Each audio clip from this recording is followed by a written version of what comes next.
When you're doing rod wraps, there's a clean side and a dirty side to the wrap. The clean side should face up as the fisherman's using the rod towards his or her eyes, and the dirty side will face towards their feet.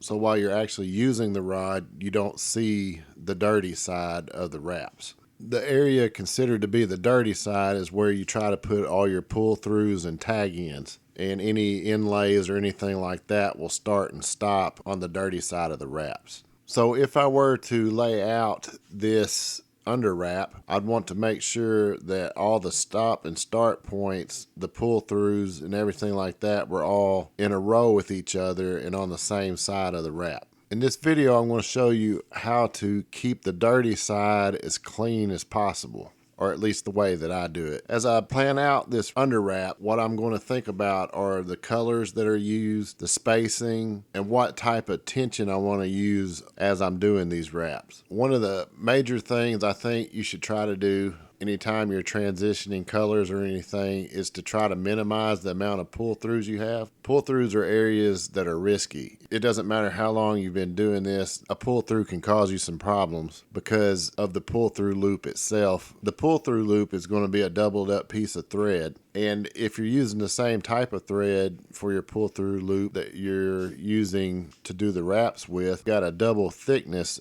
of thread under your thread, and you're only pulling a single thickness back through. That's going to loosen things up, and it's going to move the threads around. And even if you're using a pull-through loop that is thinner than the thread you're using, it's still going to want to move the threads that it's running underneath as you pull it out. So the less pull-through loops you have, the less likely you are to have problems as you're wrapping, in my opinion. In this particular wrap, I was able to get it done with just one pull-through. So I want my ends to be tight. I want all my white threads to be tight on the tension. The reason for that is because the blank is black. White is hard to do on black. It's notoriously hard to do on black. You want those wraps as tight as you can get them. You want them packed as well as you can get them also. The white is also on both ends. I want my ends tight no matter what color it is, especially the starting trim band, because that's what everything else is built off of. You want it nice and straight and packed tightly to start out with. On the red color, I'm using a little less tension, kind of using a medium tension on that. It's a little lighter in color, so you don't want it too loose because of the dark blank, and it's covering a large area, so you want it to be packed in pretty tight. I'm going to start the wraps, the white wraps, with heavy tension, and I'm going to put a few turns on it. After I get the wrap started, I'm going to go ahead and cut the tag end off. Then I'll continue the wrap on, and I'll pack it as I go, trying to keep things as tight as I can get it. I want to get off to a good start here because I'll build the rest of the wrap off of this. And the biggest difference that you'll notice is that when I go to stop the white color, I don't actually stop the thread there or tie into it in any way. I just extend the wrap out in a spiral away from the trim band itself. I'll tape that down and it will become a tag end, so I'm going to cut my thread there. And this is really how I'm able to avoid doing many pull-throughs. It's a technique I use a lot, and some people might find it fiddly. I don't. To me, it looks good, and it's not hard to do either. Now I can get the white thread out of the way, and I'm going to pull my red through on my wrapping jig, and I'm going to start it in right up against the white and spiral out a tag end on it and tape that down. Then I'll get a few turns on it to lock it in place, and I can go back and trim off the white and the red trim bands, and I'll just pull those around in order to get them to line up with the tag end from the original white trim band. I'm going to try to keep these all in a line. The tag end from the white trim band I can pull away from me towards my thread tensioner because of the direction that I was wrapping in to get it aligned. And the red thread I'll have to pull towards me. And if you stop and think about which way you stop and start the threads, that'll make sense as to why they go in opposite directions in order to get things lined up right.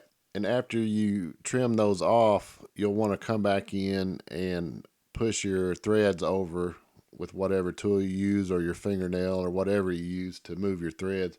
Push them over to tighten them back up against that white trim band that started out the wrap. And once I'm happy with how that's looking and everything looks to be straightened up and tightened up, I'll go ahead and continue on with the red, and I'll speed up through that process. But I'm just continuing to wrap. I'm using medium tension on the red, and I'm using my tool to adjust it as I need to push things over in order to keep everything closed out so you don't see the blank behind the threads. Now I'm using that technique I showed you earlier where I'm pulling the red thread over, wrapping it in a spiral, and I'll tape it down to the blank as well. I cut it off and it will now become a tag end that will go under the next color, and now I can get the red thread unhooked from my jig and out of the way.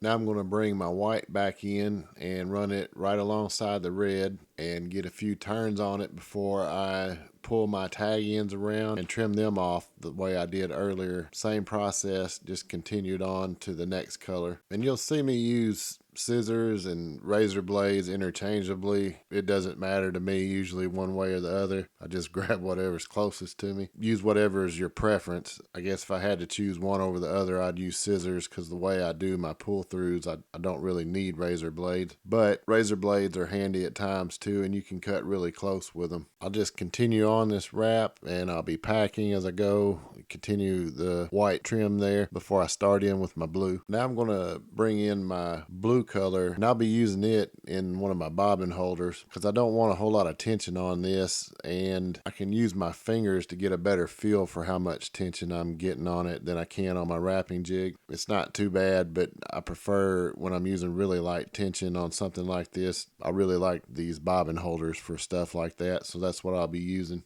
But I'll still be doing the same process where I started in beside the previous color and spiral it around, tape it down, put a few turns on it, and go back and pull my tag ends around to where they need to be and trim those off and continue my wrap on. And really, I'll just repeat this process throughout. I'll go back to the white, then I'll go back to the red. But before I get done with the red, I'm going to do one thing a little bit different. So I'm just going to skip ahead in the video and get to that point and show you what it is that I do just a little bit differently there. I've got a few turns left on the red here. I've skipped ahead. I have a few more turns that I need to put down on the red. I'm going to go ahead and install the pull-through loop, and this pull-through loop is actually for the white, where I'm going to terminate the whole wrap. The reason I'm installing it a little further back is because I want plenty of pull-through for my white end trim band to make sure that it's secured very well. And once again, I'm spiraling over the red so I can wrap over the top of that and make that into a tag end underneath the white. The reason I like using this method, and it's not as fast as some of the other ways of doing it, but the reason I like to do this is because I don't have a lot of thread under my threads. It's real easy to wrap over a tag end with 3 or 4 turns and get it locked down to keep your thread under the other wraps to a minimum, and that really improves the neatness to me of the whole wrap on the dirty side. It makes things a whole lot cleaner looking.